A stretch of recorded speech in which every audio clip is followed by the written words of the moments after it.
Welcome to our YouTube channel polytechnic मंत्रा।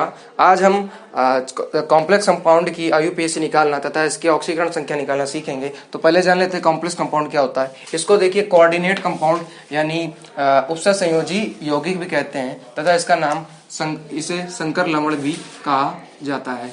अब देखिए संकर लवण या जटिल यौगिक या उपसर संयोजी यौगिक किसे कहते हैं। ये देखिए वे लवण जिनका स्थायित्व जलीय विलयन तथा ठोस अवस्था दोनों में होता है वो संकर लवण या जटिल यौगिक या आप उसे कह लें कोऑर्डिनेशन कंपाउंड यानी उपसर संयोजी यौगिक कहते हैं। इसका उदाहरण होता है K4, जैसे K4 FeCN6।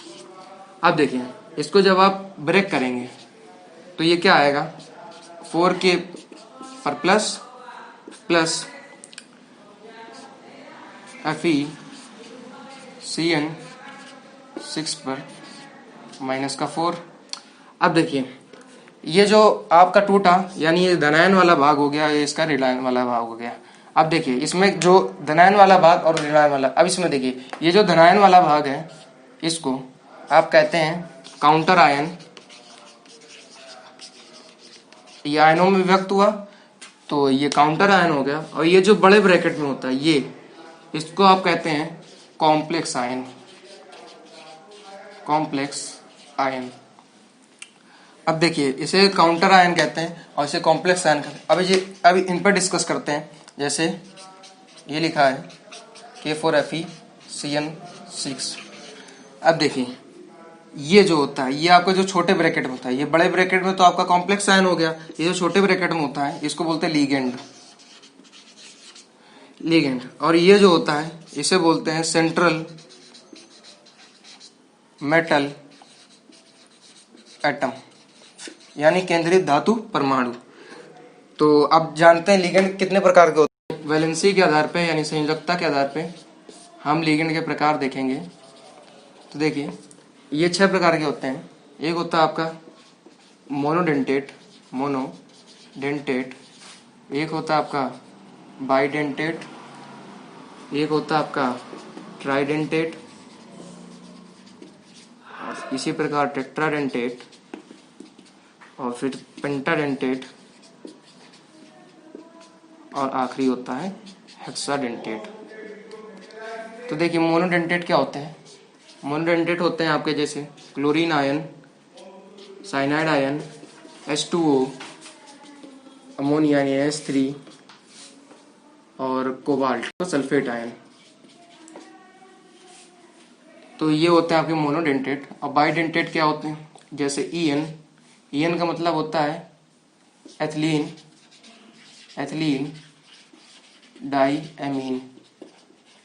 डाइमीन, ऑक्स यानी ऑक्सलेट और GLY यानी ग्लाइसिनेट। अब आते हैं ट्राइडेंटेट पे। तो ट्राइडेंटेट क्या होते हैं हमारे, जैसे ये इन होता है तो वैसे ये डाइन होता है। डाइन का मतलब डाई एथिलीन ट्राइएमीन, डाइएथिलीन ट्राइमीन। और टेट्रा वाले में ट्राइन हो जाता है। देखिए जहां ट्राइन होगा यानी ये ट्राई एथिलीन, एथिलीन वही रहेगा ट्राइएथिलीन। अब ये जो ट्राई है इसके बदले में टेट्रा एमीन हो जाएगा। और पेंटा वाला क्या होता है, देखिए पेंटा हेक्सा में 2 होते हैं। एक होता है एडेटा -3 और एक होता है एडेटा -4। एडेटा -3 जो होता है आपका होता है एथिलीन डाइएमीन ट्राई एस्टेट। और आपका जो एडेटा -4 होता है ये होता है आपका ethylene di amine tetra acetate. अब इसके बाद हम देखेंगे आयुपीएससी के कुछ रूल क्या होते हैं। तो देखते हैं आयुपीएससी के रूल। देखिए जैसे ले लिया हमने K4FeCN6। इसमें आपको पता है ये आपका काउंटर आयन होता है, ये पूरा कॉम्प्लेक्स आयन होता है, ये आपका सेंट्रल मेटल एटम यानी केंद्रीय धातु परमाणु, और ये आपका लिगेंड होता है। तो देखिए रूल क्या है, तो पहला रूल ये है कि जब इसको जैसे मान लीजिए हमने तोड़ा था, इसको क्या तोड़ा था 4K पर प्लस FeCN6 पर माइनस का 4। अब देखिए जो इसमें पहला रूल है कि पहले हम धनायन को लिखेंगे, फिर इसके बाद हम ऋणायन को लिखेंगे। तो दूसरा रूल ये है कि काउंटर आयन में प्रीफिक्स, जो प्राइमरी प्रीफिक्स होता है का प्रयोग नहीं होता है, का प्रयोग नहीं करते हैं। जो तीसरा रूल होता है वो ये होता है कि कॉम्प्लेक्स आयन में लिगेंड का नाम लिखते वक्त प्राइमरी प्रीफिक्स का यूज करते हैं, प्रीफिक्स का यूज होता है। पहले से डाई ट्राई आया हो तो इनको बदलकर 20 30 ऐसे में बदल देते हैं, इनमें बदल देते हैं। देखिए डाई ट्राई किसमें आया था, आपका भी आया था जो बाइडेंटेट पढ़ाया था, बाइडेंटेट में डाई आया था यानी डाइएथिलीन ट्राइमीन जैसे आया था। पांचवा रूल ये है कि यदि लिगेंड के नाम में पहले से आइड और एट आया हो तो उसको बदलकर इसमें ई को बदलकर ओ में परिवर्तित कर देते। छठा रूल ये है कि कुछ लिगेंड के नाम में परिवर्तन नहीं होता है। कुछ लिगेंड ऐसे होते हैं जिसमें कोई चेंजमेंट नहीं होता है, जैसे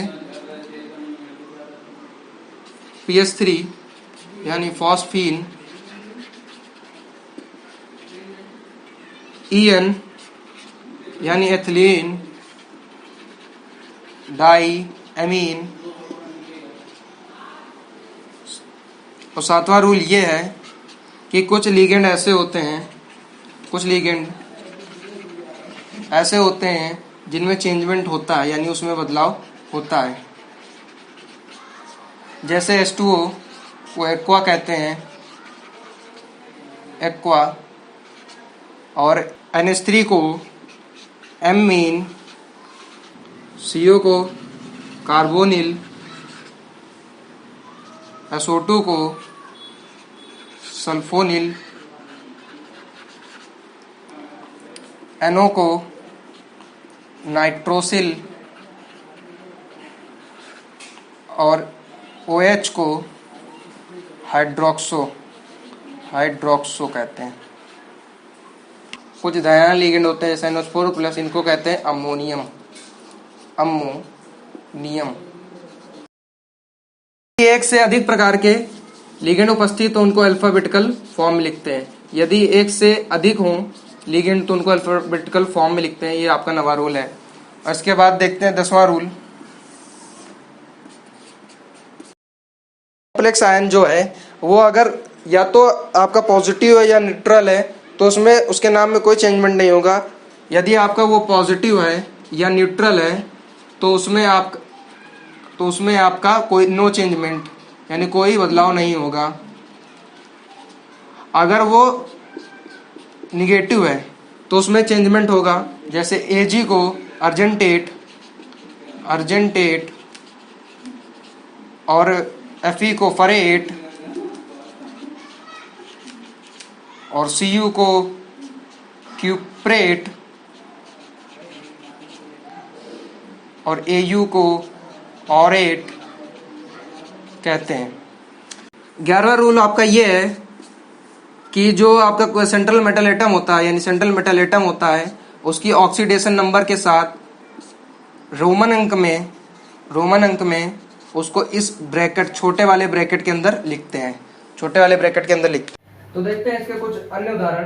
तो देखिए KBF4 बोल रखा है। देखिए इसमें पहले काउंटर लिखेंगे यानी पोटेशियम। अब देखिए इसमें मैंने बताना भूल गया था कि इसमें सारे अक्षर स्मॉल होते हैं और बिना स्पेस के, कोई स्पेस नहीं, और सारे अक्षर स्मॉल होते हैं।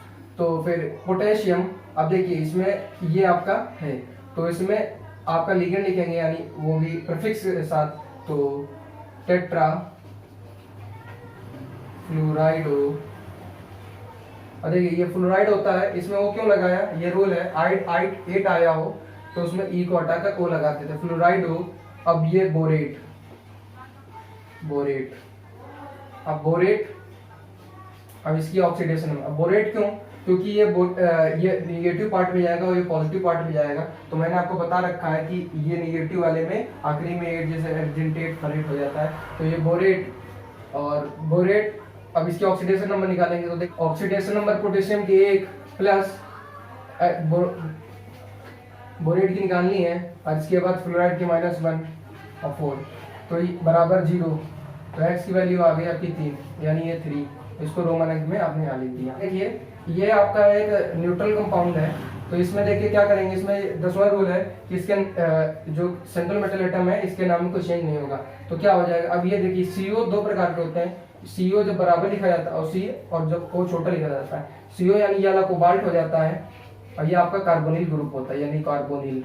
तो देखिए अब देखिए इसको लिखेंगे टेट्रा, सब स्मॉल में बिना स्पेस के, टेट्रा कार्बोनिल, कार्बोनिल निकेल, और निकेल की ऑक्सीडेशन नंबर यहाँ पर 0 होगी क्योंकि ये एक न्यूट्रल कंपाउंड है। ये भी एक न्यूट्रल कंपाउंड है, इस पर कोई चार्ज भी नहीं है, तो इसमें भी ऐसा ही हो जाएगा, यानी पेंटा कार्बोनिल, सब स्मॉल में और बिना स्पेस के साथ, कार्बोनिल। और ये आयरन, यहाँ पर फरेट नहीं लिखेंगे क्योंकि ये न्यूट्रल कंपाउंड है आयरन, और इसकी ऑक्सीडेशन नंबर आपकी 0 क्योंकि ये न्यूट्रल आयन। अब देखिए ये जैसे न्यूट्रल आयन नहीं है तो इसमें ये -4 लगा है, ये न्यूट्रल आयन नहीं है, यानी इसका क्या बनेगा, हेक्सा साइनाइडो, और ये फरेट हो जाएगा, क्योंकि बोला था मैंने आपको, ये देखिए 10वां रूल, या तो न्यूट्रल हो या तो पॉजिटिव हो तो ही चेंज होता, तो कोई चेंज नहीं होता, वरना फिर ये ऋणात्मक था यानी माइनस था तो इसमें चेंज होगा। अब देखिए फरेट, फरेट की अब ऑक्सीडेशन नंबर यानी इसकी निकालनी है, तो इसका मान लीजिए x प्लस, अभी साइनाइड की -1 बराबर, अब देखिए बराबर जब 0 लेते थे अब यहाँ -4 लेंगे, तो x बराबर क्या आ जाएगा, ये -6 उधर जाएगा, +6 बन जाएगा यानी 2 आ जाएगा। ऑक्सीडेशन नंबर कभी ऋणात्मक नहीं आती, याद रखिएगा, तो इसके 2 आ जाएगी। अब ये आखिरी देखते हैं, इसमें +4 है, ये भी पॉजिटिव वाला है, तो इसमें इसके सेंट्रल मेटल एटम के नाम में चेंजमेंट कोई नहीं होगा। तो देखिए टेट्रा एमीन,